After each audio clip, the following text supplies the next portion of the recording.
Buenos días compañeros y tutor, mi nombre es Nelson Chacón, pertenezco al CEAD Popayán. Este video es el producto del trabajo final del curso Ética Pregrado. Propuesta para combatir la corrupción. El hombre nace bueno y la sociedad lo corrompe. Esto lo dijo Jean-Jacques Rousseau. Y debemos entender que la corrupción es un mal que, como todas las enfermedades, se ha enquistado en los aspectos más relevantes de nuestra sociedad. En las entidades del Estado parece ser una cultura que se ha generalizado de manera exponencial, es decir, entre más instituciones se crean para trabajar en beneficio de la comunidad, más corrupción se genera. El gobierno crea nuevos planes para la administración de los recursos que recaudan nosotros los ciudadanos y ya aparecen las personas que quieren apropiarse indebidamente de estos. Y es que en los últimos 20 años los medios de comunicación nos informan de actos de corrupción en la salud, la educación, la justicia, la policía, el ejército, hasta la iglesia se ve envuelta en estos líos de corrupción. Si la corrupción es como una enfermedad que corre desde dentro de la sociedad, ¿existe una solución real para cambiar la situación? La respuesta se puede desglosar en una serie de acciones que sirvan para cambiar desde el consciente del ciudadano el chip de la ley del atajo, del más vivo, la cual lleva a actuar de manera incorrecta sin pensar en los efectos sociales que esto conlleva. ¿Cómo podemos atacar la corrupción? Primero, con educación. Según estudios del Banco Interamericano de Desarrollo, tomando como referencia un diagnóstico a 30.000 estudiantes de 6 países latinoamericanos, demostró que a mayor educación en aspectos cívicos y transparencia, el nivel es menos permisivo frente a actos corruptos que cuando no se tiene dicha formación, entendiendo que los primeros formadores de la educación de los niños y los jóvenes deben ser sus padres. Luego están los maestros, quienes deben ser un modelo a seguir en este aspecto. Es muy difícil esta labor cuando la misma sociedad es un modelo poco recomendable para los niños y jóvenes. En Colombia, el narcotráfico permeó de manera agresiva los distintos sectores de la vida política y económica del país. De allí se crearon estereotipos totalmente distorsionados, donde la única manera de obtener lo que se quería era con el tráfico de drogas, que luego para sostener estos niveles de vida opulentos debería comprar senadores, jueces y políticos, y luego generó muerte y violencia. Sanz y Miguel en el 2001 nos dicen, otros sectores del narcotráfico, en lugar de confrontación, privilegiaron la penetración en las diferentes esferas del poder político y económico. Estos modelos, a pesar que ya no son tan fuertes de la declaración de guerra directa contra el narcotráfico por parte del gobierno y la caída de los carteles de Pablo Escobar en Medellín y los hermanos Rodríguez Orejuela en Cali, siguen propagándose a través de los medios de entretenimiento como la televisión y el cine. Aún existen personas que veneran la imagen de Pablo Escobar, teniéndolas en camisetas y en cuadros que son vendidos tanto para nacionales como para extranjeros. Es allí donde debemos intervenir el contenido que los menores reciben de estos medios de comunicación, no prohibiéndolos, por el contrario, hay que explicarles, contarles la historia, decirles cuál fue el daño tan grande que estas organizaciones causaron al país y a la sociedad. Debemos reconocer que el narcotráfico no fue el creador de la corrupción. La corrupción viene de más de 40 años, pero tampoco hay que desconocer que durante el narcotráfico se potencializaron todos los actos de corrupción y el fenómeno en sí. La educación cívica y ética no es suficiente. Debemos trabajar en unos factores que se deben redefinir. Estos factores son la competencia. Cuando hablamos de competencia, el ser humano siempre busca competir unos con otros. Pero esta competencia se debe canalizar entre los niños y jóvenes, donde se deben marcar límites muy claros que distinguen el actuar correcto del incorrecto. y estimular el desarrollo el desarrollo y no el resultado, sobre todo para buscar formar personas solidarias. El poder se debe entender y se debe culturizar a los niños de que el poder no es un vehículo para obtener lo que se quiere, sino un medio como un valor invaluable para poder hacer el bien, hacer las cosas correctas. Esto debe ser desde pequeños. El esfuerzo. Este debe ser retribuido a un trabajo que requiera un esfuerzo y no lo fácil. Nosotros como padres solamente miramos el hecho de que nuestros hijos saquen buenas notas en el colegio, pero en realidad sabemos cómo las sacaron, sabemos y vemos, premiamos el esfuerzo. Es una pregunta que debemos hacernos. Los detalles. Cuando nos referimos a los detalles, son las pequeñas cosas que van conformando a la persona, como por ejemplo, el no colarse en una fila, el devolver las cosas que nos prestan, no tomar las cosas de otros y sobre todo decir la verdad. Podemos observar que este trabajo no depende solamente de las instituciones educativas, a todo nivel, primaria, bachillerato, universidad, sino que es un compromiso que los padres debemos asumir.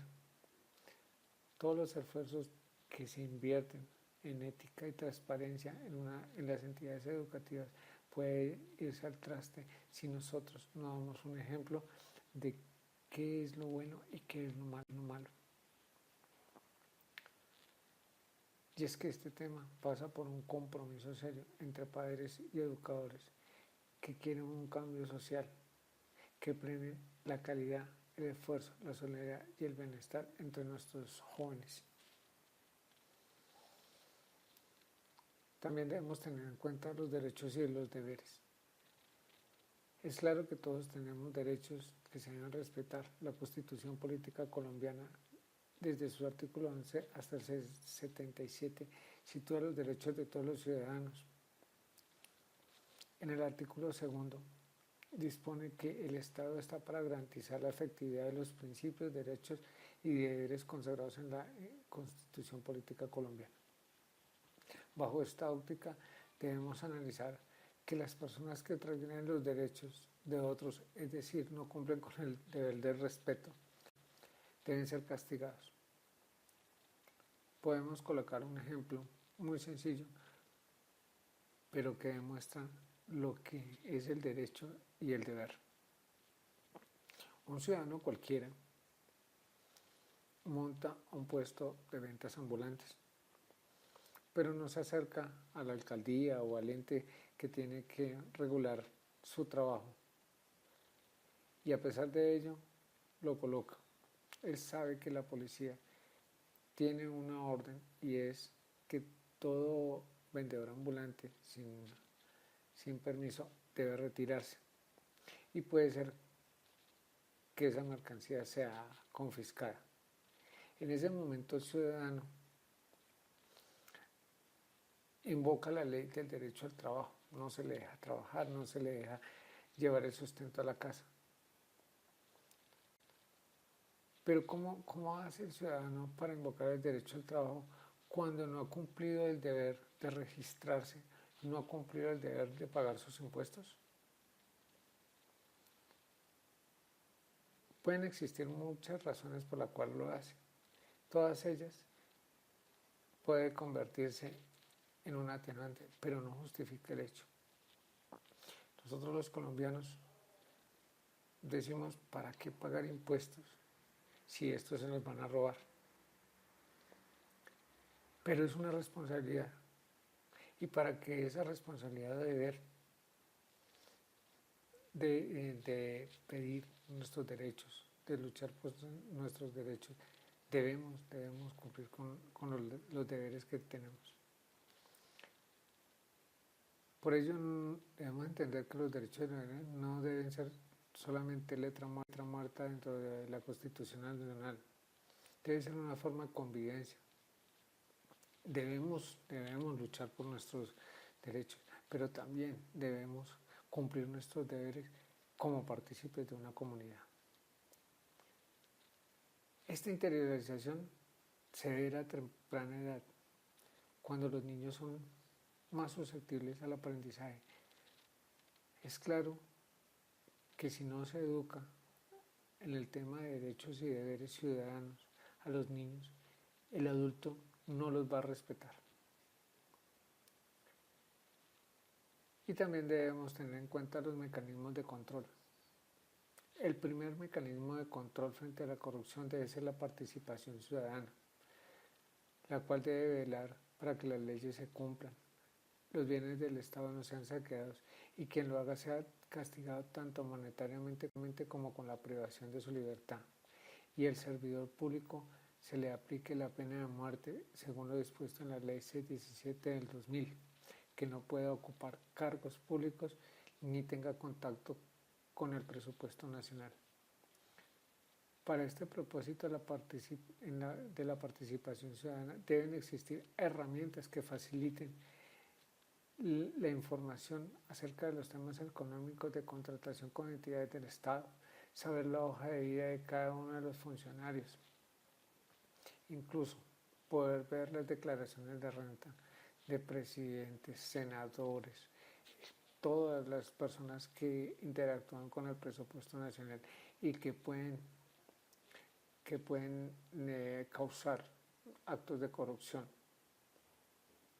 Además, la rama judicial y la policía deben crear mecanismos que aseguren la incorporación de personas con altos valores morales y éticos, que tengan una remuneración y una seguridad laboral fortalecida para que no tengan la necesidad ni de solicitar ni de recibir los llamados sobornos o coimas. Se deben fortalecer la Procuraduría de Fiscalía y todos los entes que alrededor de esta giran, que pueden ser los únicos en revisar, analizar estos actos de corrupción, juzgarlos y penalizarlos. De nosotros mismos, creo yo, está la solución de la corrupción. Como conclusión, puedo dar que la participación ciudadana es un elemento muy importante, no podemos abstraernos de la situación. En Colombia, en las épocas de las FARC, la guerra, nos volvimos insensibles al dolor, y eso mismo está ocurriendo con la corrupción. Los actos de corrupción son tan variados y tan numerosos que ya no sentimos nada, ni siquiera es indignación. Parece que la capacidad de asombro se ha acabado en el pueblo colombiano. Nosotros, como ciudadanos, debemos ser los únicos que intervengan directamente al Estado, porque el Estado pareciera que no tiene un control sobre sus propios funcionarios. Debemos asumirlo, porque es que el daño que hace la corrupción es frontal contra nosotros mismos. Nos despoja de salud, de educación, de niveles de vida acordes a nuestras necesidades, agota los recursos del Estado y aumenta los impuestos. Y es que para llenar los huecos fiscales que deja la corrupción, nos deben aumentar los impuestos. Las entidades del Estado deben optar por cero tolerancia frente a la corrupción, demostrar acciones reales de mitigación al interior de las instituciones, penalizar. No deben permitir que un solo peso salga sin ser controlado. Pero básicamente esto se consigue, es a través de la educación. Yo diría que la corrupción no se va a solucionar en corto tiempo, es un proceso largo, donde la educación es parte fundamental. Porque los niños de hoy son los líderes de mañana, son los funcionarios de mañana. Si ellos crecen con fuertes principios y valores éticos y morales, podremos asegurar que va a ser un país con menos corrupción que la que tiene ahora. La educación acerca de los valores, de la verdad, de la honestidad, deben ser primordiales desde los niños que entran al prekinder hasta los universitarios y especialistas de alguna profesión.